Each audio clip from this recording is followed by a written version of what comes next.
ভাইজানের সহযোগিতা করে জায়গা দিয়ে জলসা করিয়েছে। এটাই ভারতবর্ষ, এটাই হিন্দুস্তান। এই হিন্দুস্তানে যতই আমরা তোমরা তুমি আমি এই রকম আলাদা আলাদা করতে যে বা যারা চায়, তাদের ক্ষমতা স্থায়ী হবে না, এটা মনে রাখবে। কারণ এই ভারতবর্ষটা কারণ কোন গোষ্ঠীর একা শক্তিতে এই ভারতবর্ষ স্বাধীন হয় নাই। মুসলিম, হিন্দু, জৈন, খ্রিস্টান আরো যারা আছে সকলেই মিলিত ভাবে ঐক্য লড়াই দিয়ে ব্রিটিশকে বিতাড়িত করে এই ভারতবর্ষ স্বাধীন হয়েছে 47 সালে। তো জেনে রাখবে আমাদের এই ভ্রাতৃত্ব, ভালোবাসা, মহাব্বতের এই বন্ধন কেউ ফাটল ধরাতে পারবে না। সাময়িক ভাবে কিছু ফায়দা রাজনৈতিক নেওয়ার জন্য, স্বার্থ সিদ্ধির জন্য করতে পারে, জীবনে স্থায়িত্ব হবে না।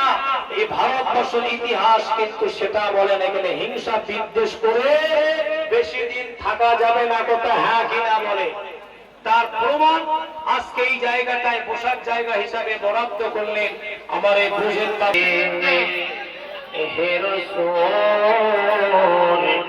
তোমাকে ভুলি আমি কেমন করে, হাজারো দেখা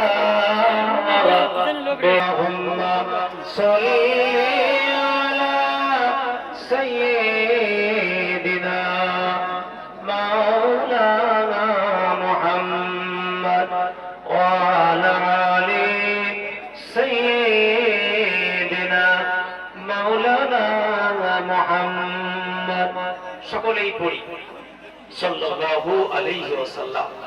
মহান রবের দরবার শরীফে শুকরিয়া আদায় করি, যিনি আপনাকে এবং আমাকে, আমাদেরকে একটা পাক ও পবিত্র মজলিস, মাজমায় বসার সুযোগ করে দিলেন।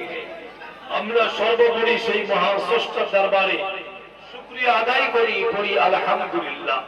জানবেন আল্লাহ নবী বলেছেন মাজালিসুল কুরআনি মাজালিসুল্লাহ, কোরআনের মাজলিসটাই হলো আল্লাহ পাকের মাজলিস। দুনিয়ার কোন মানুষের মাজলিস নয়, না মানুষের কোন বৈঠক নয়। আপনি আল্লাহর শ্রোতা। সম্মানীয় ভাইরা, পবিত্র মাস একটা চলছে, ঐতিহাসিক মাস